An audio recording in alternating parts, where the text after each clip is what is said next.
To my YouTube family. कल हमने घटना चक्र पूर्वावलोकन का 1 से लेकर 50 क्वेश्चन तक के कवर किया था और आज भी हम हिस्ट्री का ही क्वेश्चन 51 से लेकर 100 तक को सॉल्व करेंगे। तो टाइम वेस्ट ना करते हुए हम आते हैं अपने क्वेश्चन पे।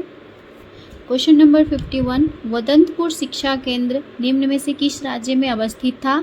इसका आंसर होगा बिहार। उदंतपुर जिसे उदनापुर भी कहा जाता है, प्राचीन काल में एक प्रमुख शिक्षा केंद्र था। यह बिहार राज्य में अवस्थित था। इसकी स्थापना पाल वंश के प्रथम शासक गोपाल ने की। कर्नाट वंश का संस्थापक कौन था? ऑप्शन नंबर 1 आंसर होगा नान्यदेव। कर्नाट वंश के संस्थापक नान्यदेव 1097 से 98 ईस्वी थे। वे एक महान योद्धा थे। नान्यदेव ने कर्नाट की राजधानी सिमरावगढ़ को बनाया। कर्नाट वंश का शासनकाल 1097 से 1325 ईस्वी मिथिला का स्वर्ण युग कहलाता। कर्नाट वंश का क्वेश्चन नंबर 53, कर्नाट वंश का अंतिम शासक कौन था? आंसर होगा हरिसिंह। कर्नाट वंश के अंतिम शासक हरिसिंह देव थे। ये कला और साहित्य के महान संरक्षक थे। इन्होंने पंजी व्यवस्था की शुरुआत की थी। क्वेश्चन नंबर 54, किस काल में अछूत की अवधारणा स्पष्ट रूप से उद्धृत हुई थी? इसका आंसर होगा धर्मशास्त्र के समय में। धर्मशास्त्रों के समय में 4 वर्णों ब्राह्मण, क्षत्रिय, वैश्य एवं शूद्र के अतिरिक्त समाज में अनेक जातियां तथा अम्बष्ट, उग्र, निषाद, मागध, वैदेहक, रत्कार आदि का आविर्भाव अनुलोम एवं प्रतिलोम विवाहों के फलस्वरूप हो गया। पाणिनि ने 2 प्रकार के शूद्रों का उल्लेख किया है, निर्वसित एवं अनिर्वसित।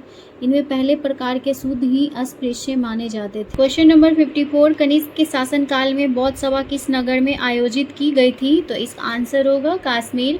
बौद्ध धर्म की चौथी और अंतिम संगीति सभा कुषाण शासक कनिष्क के राज्यकाल में कश्मीर के कुंडल वन में हुई थी।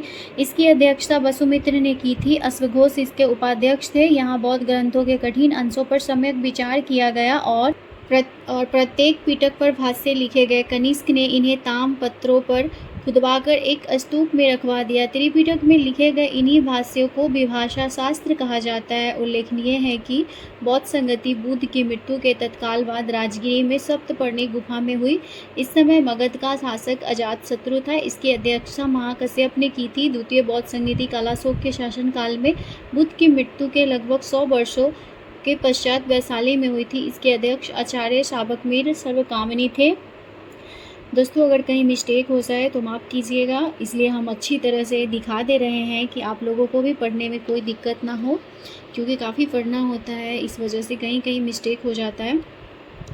क्वेश्चन नंबर 56, प्रथम बौद्ध संगीति के अध्यक्ष कौन थे?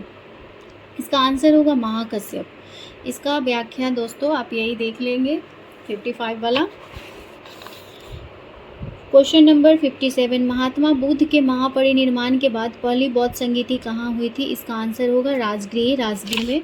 प्रथम बौद्ध संगीति महासभा कहाँ आयोजित हुई थी? यानी कि प्रथम बौद्ध महासभा जो आयोजित हुआ था वो किस जगह पे हुई थी?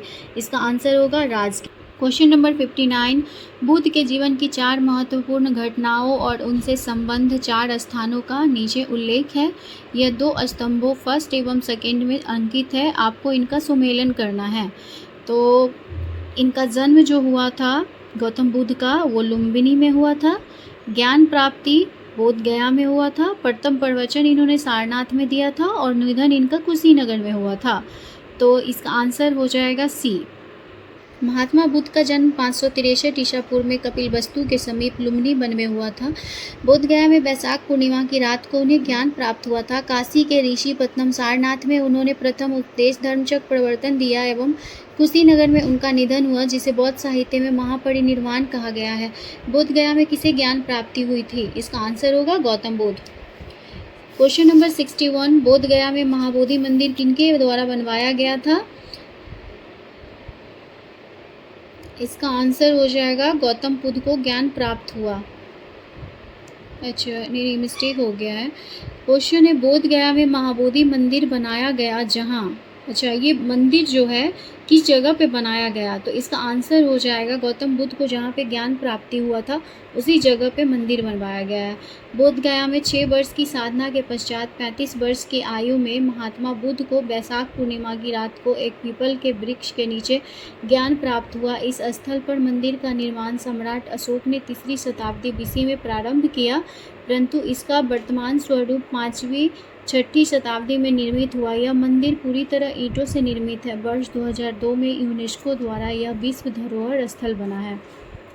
क्वेश्चन नंबर 62, गौतम बुद्ध को एक देवता का स्थान किस राजा के युग में प्राप्त हुआ? इसका आंसर होगा कनिष्क। कनिष्क के शासनकाल में संपन्न चतुर्थ बौद्ध संगीति में बौद्ध धर्म हीनयान एवं महायान नामक दो अस्पष्ट एवं स्वतंत्र संप्रदायों में विभक्त हो गया।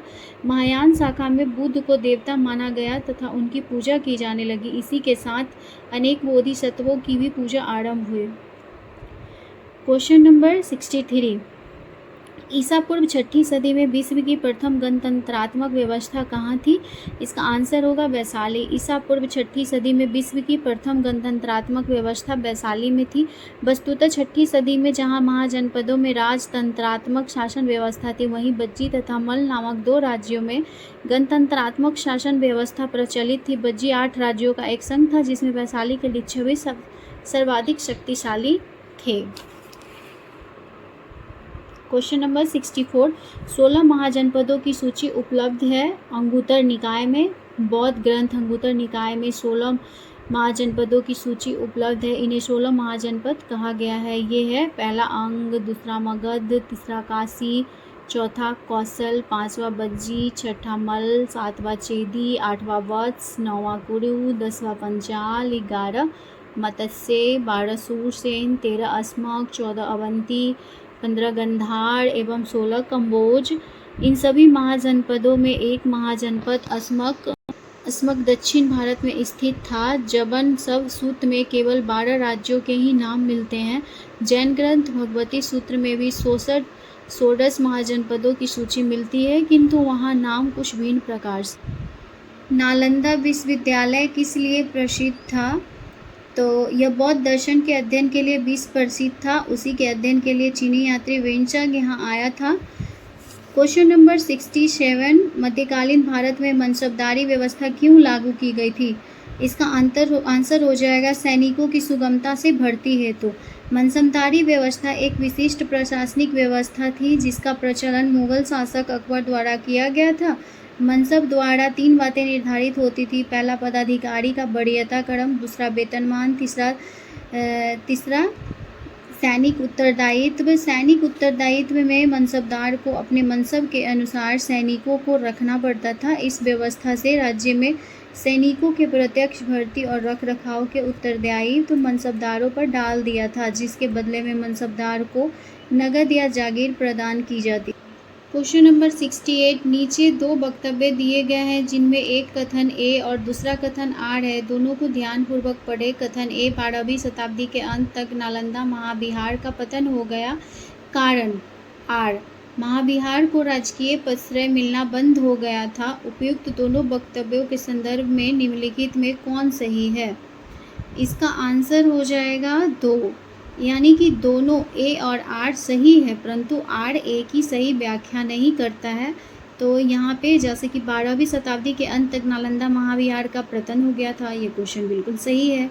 और महाविहार को राजकीय प्रश्रय मिलना बंद हो गया था, ये भी सही है, लेकिन ये एक दूसरे के वो पूरक नहीं है, ये उसकी व्याख्या नहीं कर रहा है, इसलिए आंसर भी सही होगा। नालंदा में एक विख्यात बौद्ध पीठ एवं विश्वविद्यालय था। यह दक्षिणी बिहार में राजगीर, वर्तमान में राजगिरी के निकट स्थित था। 5वीं सदी के मध्य गुप्तों के समय में नालंदा स्थित विश्वविद्यालय अस्तित्व में आया। 12वीं सदी के अंत तक मुस्लिम आक्रमण के फलस्वरूप महाविहार का पतन हो गया।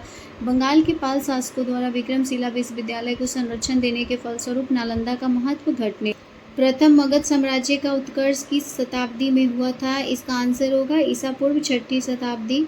प्रथम मगध साम्राज्य की महत्ता का वास्तविक संस्थापक राजा बिंबिसार लगभग 544 से 492 ईसा पूर्व था। मगध की राजधानी कौन सी थी? इसका आंसर हो जाएगा, इसका आंसर पाटलिपुत्र और राजगिरी दोनों होगा। दिए गए विकल्प में 2 विकल्प ए और सी सही हैं। मगध की आरंभिक राजधानी गिरिब्रज थी। बाद में उदयन ने पाटलिपुत्रा को राजधानी बनाया, जो गुप्त काल तक मगध की राजधानी बनी रही। मगध साम्राज्य पर शासन करने वाले प्रथम राजवंश के विषय में बौद्ध ग्रंथों एवं पुराणों में अलग अलग विवरण मिलता है। पुराणों के अनुसार मगध पर शासन करने वाला पहला राजवंश वृद्धरथ वंश था। इस वंश का पहला राजा जरासंध था, जिसने गिरिब्रज को अपनी राजधानी बनाई। क्वेश्चन नंबर 71, प्राचीन महाजनपद मगध की प्रथम राजधानी कौन सी थी? तो इसका तो आंसर राजगृह होना चाहिए, और ये आंसर तो दिया गया नहीं है, इसलिए इसका आंसर ई होगा। उपयुक्त में से कोई नहीं, उपयुक्त में से एक से अधिक। इसका आंसर दोस्तों ये राजगृह होगा। नंद वंश के पश्चात मगध पर किस राजवंश ने शासन किया था? इसका आंसर मौर्य। नंद वंश की स्थापना शिशुनाग वंश का अंत करके की गई थी। नंद वंश की कुल 9 राजा हुए थे। उग्रसेन, जिसे पुराणों में महापद्मनम कहा गया है, दूसरा पंडुक, तीसरा पंडुगति, चौथा भूतपाल, पांचवा राष्ट्रपाल, छठा गोविश पाषाण, सातवां दस सिद्धक, आठवां कैवर्त तथा नौवां धननंद। नंदवंश में जनता से बलपूर्वक धन वसूलने, छोटी छोटी वस्तुओं पर भारी कर लगाने के कारण जनता शासकों के विरुद्ध हो गई। चारों ओर से घृणा एवं असंतोष का वातावरण व्याप्त हो गया। इसी का लाभ उठाकर चंद्रगुप्त मौर्य एवं चाणक्य ने धननंद की हत्या कर नंदवंश का अंत कर दिया। अतः स्पष्ट है कि विकल्प ए सही उत्तर है। क्वेश्चन नंबर 73, जिसके ग्रंथ में चंद्रगुप्त मौर्य का विशिष्ट रूप से वर्णन हुआ है वह है विशाखदत्त। विशाखदत्त कृत मुद्रा राक्षस से चंद्रगुप्त मौर्य के विषय में विस्तृत सूचना प्राप्त होती है। इस ग्रंथ में चंद्रगुप्त को नंदराज का पुत्र माना गया है। मुद्रा राक्षस में चंद्रगुप्त को वृषल तथा कुलहीन भी कहा गया है। 18वीं शताब्दी ईस्वी में घुंडीराज ने मुद्रा राक्षस पर टीका लिखी। मुद्रा राक्षस के अतिरिक्त विशाखदत्त के नाम से 2 अन्य रचनाओं का भी उल्लेख प्राप्त होता है। पहला देवी चंद्रगुप्तम तथा दूसरा अभिसारिका वंचितक या अभिसारिका बंधितक अप्राप्य। क्वेश्चन नंबर 74, निम्नलिखित में से मगध का कौन सा राजा सिकंदर महान का समकालीन था? तो इसका आंसर हो जाएगा धनानंद। महापद्मनंद के उत्तराधिकारियों की संख्या पुराणों तथा बौद्ध ग्रंथों में 8 में मिलती है। इस वंश का अंतिम शासक धनानंद था, जो सिकंदर का समकालीन था। उसे यूनानी लेखकों ने अग्रमीज कहा है। जेनोफोन उसे बहुत धनाढ़ व्यक्ति बताता है। वत्साल उसका सेनापति था। क्वेश्चन नंबर 75, पाटलिपुत्र में स्थित चंद्रगुप्त का महल मुख्यतः बना हुआ था। इसका आंसर होगा लकड़ी का। बिहार में पटना के समीप बुलंदीबाग एवं कुमारार में की गई खुदाई से मौर्य काल में लकड़ी के विशाल भवनों के अवशेष प्रकाश में आए हैं। इन्हें प्रकाश में लाने का श्रेय अस्पुनर महोदय को है। बुलंदीबाग से नगर के परकोटे के अवशेष तथा कुमारार से राजा प्रसाद के अवशेष प्राप्त हुए हैं। अष्टप्रधान का गठन किसने किया था? इसका आंसर हो जाएगा शिवाजी। शिवाजी ने राज्य के प्रशासन के लिए केंद्रीय स्तर पर अष्टप्रधान की व्यवस्था की थी, जिसके अंतर्गत 8 मंत्रियों को नियुक्त किया गया था। इसमें पेशवा, अमात्य, मंत्री, सचिव, सुमन, सेनापति, पंडित राव एवं न्यायाधीश शामिल थे। ये शिवाजी के राज्य प्रशासन में आधुनिक काल के सचिवों की भांति कार्य करते थे। इनका कार्य राजा को परामर्श देना मात्र था। इसे किसी भी अर्थ में मंत्रिमंडल नहीं कहा जा सकता था। प्रत्येक मंत्री राजा के प्रति उत्तरदायी था। क्वेश्चन नंबर 77, निम्नलिखित में से किस मौर्य राजा ने दक्कन की विजय प्राप्त की है? इसका आंसर हो जाएगा चंद्रगुप्त। मौर्य साम्राज्य के संस्थापक चंद्रगुप्त मौर्य ने दक्षिण भारत की विजय प्राप्त की थी। इस संदर्भ में अशोक के अभिलेख, जैन एवं तमिल साक्ष्यों से जानकारी प्राप्त होती है।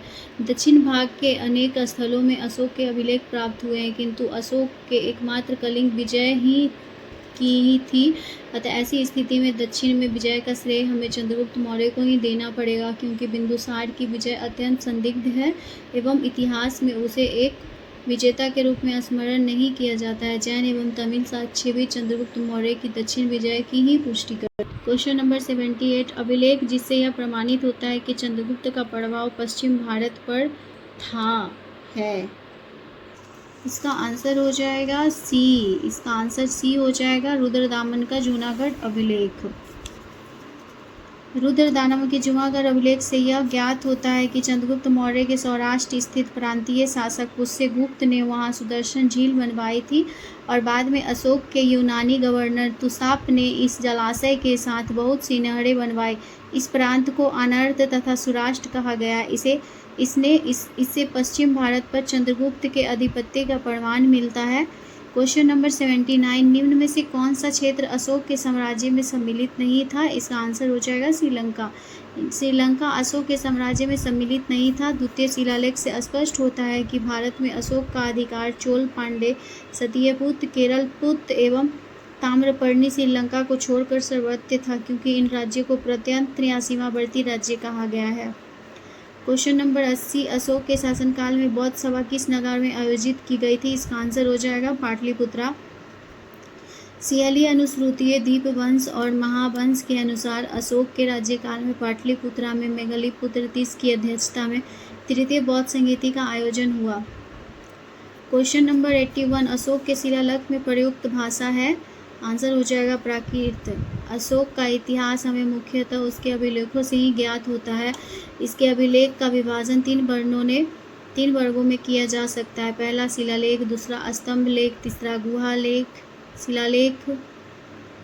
14 विभिन्न लेखों का एक समूह है जो 8 भिन्न भिन्न स्थानों से प्राप्त किए गए हैं। ये स्थान है, पहला सावाजगढ़ी, दूसरा मानसेहरा, तीसरा कालसी, चौथा गिरनार, पांचवा धौली, छठा चौगढ़, सातवां एरगुडी तथा आठवां सुपाड़ा। अशोक के अधिकांश अभिलेख प्राकृत भाषा एवं ब्राह्मी लिपि में लिखे गए हैं। केवल 2 अभिलेख सावाजगाड़ी एवं मानसेहरा की लिपि ब्राह्मी न होकर खरोष्टी है।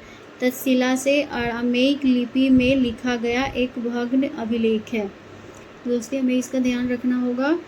ये 2 जो इनका अभिलेख है, सावाजगढ़ी और मानसेहरा, ये दोनों ब्राह्मी में लिखा गया है, बाकी सब खरोष्टी में। तो हमारा एक क्वेश्चन यहाँ से भी बन जाएगा। अगला क्वेश्चन है, निम्नलिखित में से प्राचीन भारत की कौन सी लिपि दाहिनी से बाईं ओर लिखी जाती है? इसका आंसर होगा खरोष्टी। प्राचीन भारत में खरोष्टी लिपि दाएं से बाईं ओर लिखी जाती है। इसे पढ़ने का श्रेय मैसन, प्रिंसेप, नॉरिस, लैसेन, कनिंघम आदि विद्वानों को है। यह मुख्यतः उत्तर पश्चिम भारत की लिपि थी। अशोक के धम्म का मूल संदेश क्या है? इसका आंसर हो जाएगा उपयुक्त में से कोई नहीं या उपयुक्त में से एक से अधिक। अशोक धर्म का एक नैतिक संहिता थी। अशोक अपने दूसरे और 7वें शिलालेख के माध्यम से संदेश देता है कि आपा सिनवे बहु कार्ये दया दाने सचे सोचियो मादे साधवे च, अर्थात कम पाप करना, कल्याण करना, दया दान करना, सत्य बोलना, पवित्रता से रहना, स्वभाव में मधुरता तथा साधुता बनाए रखना। इस प्रकार अशोक धर्म के मूल संदेशों में शांति और संहिता, बड़ों का सम्मान तथा धार्मिक सहनशीलता निहित है। अतः सही उत्तर विकल्प ई होगा। अगला क्वेश्चन है, केवल वह स्तंभ जिसमें अशोक ने स्वयं को मगध सम्राट बताया है? तो इसका आंसर हो जाएगा भाब्रू स्तंभ। भाब्रू बैराट स्तंभ लेख में अशोक ने स्वयं को मगध का सम्राट बताया है। प्रियदसी लाजा मगध सगम अभिबादे तनु आहा पवासा धंत च। यही अभिलेख अशोक को बौद्ध धर्मावलंबी प्रमाणित करता है।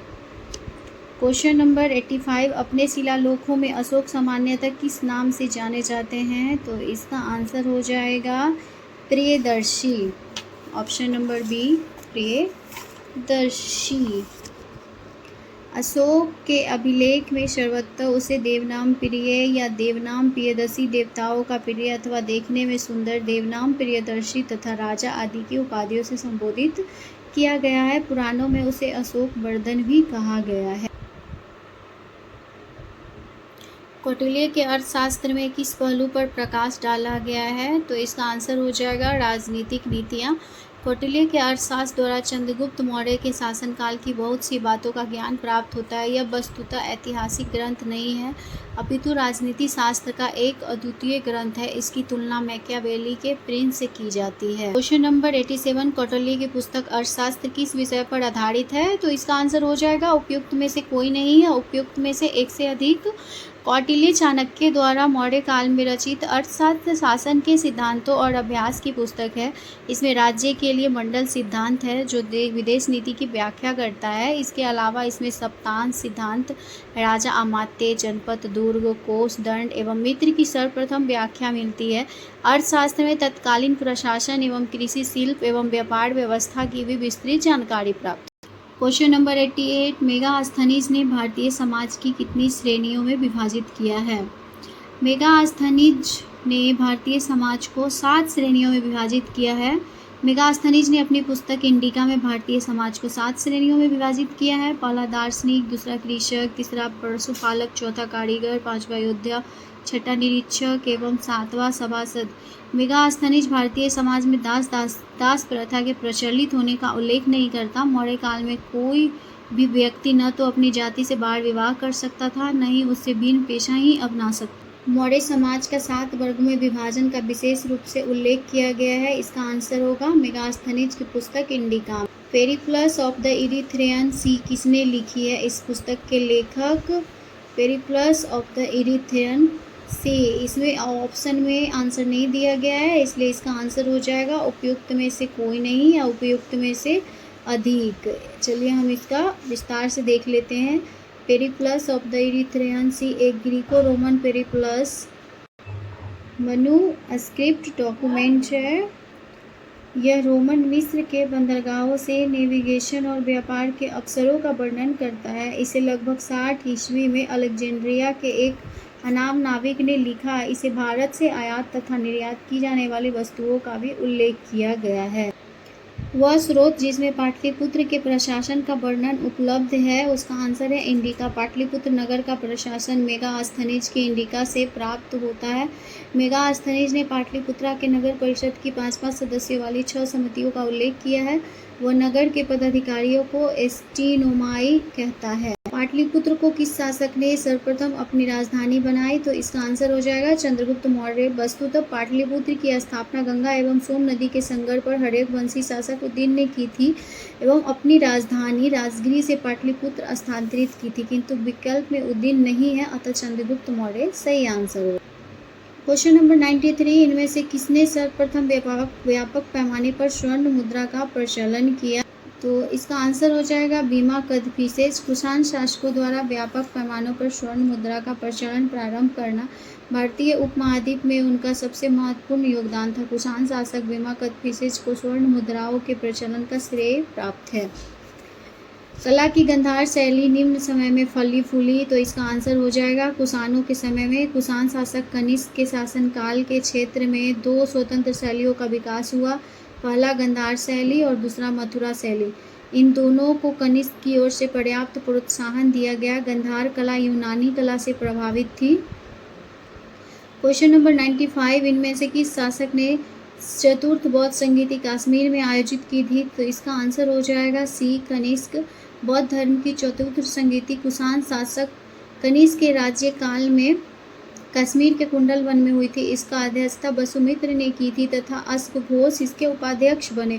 इस सभा में महासंगीकों का वर्चस्व था। यहाँ बौद्ध ग्रंथों के कठिन अंशों पर सम्यक विचार किया गया तथा प्रत्येक पिटक पर भाष्य लिखकर उन्हें विभास शास्त्र नामक टीकाओं में संकलित कर दिया गया।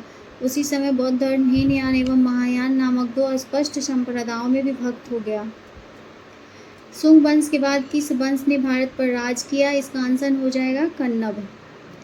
शुंग वंश अंतिम राजा देवभूति अपने अमात्य वसुदेव के षड्यंत्रों द्वारा मार डाला गया। वासुदेव ने जिस नवीन राजवंश की नींव डाली थी वह कन्नब या कन्वायन नाम से जाना जाता है। शुंगों के समान यह भी ब्राह्मण वंश था। क्वेश्चन नंबर 97, राजा खारवेल का नाम जुड़ा है। इसका आंसर हो जाएगा ऑप्शन नंबर सी हाथी गुफा अभिलेख के साथ। कलिंग का चेदी शासक खारवेल प्राचीन भारतीय इतिहास के महानतम सम्राटों में से एक था। उड़ीसा प्रांत के भुवनेश्वर से 3 मील की दूरी पर स्थित उदयगिरी पहाड़ी की हाथी गुफा से उसका एक बिना तिथि का अभिलेख प्राप्त हुआ है। इस खारवेल के बचपन, शिक्षा, राज्याभिषेक तथा राजा होने के बाद से 13 वर्षों तक के शासनकाल की घटनाओं का क्रमबद्ध विवरण दिया हुआ है।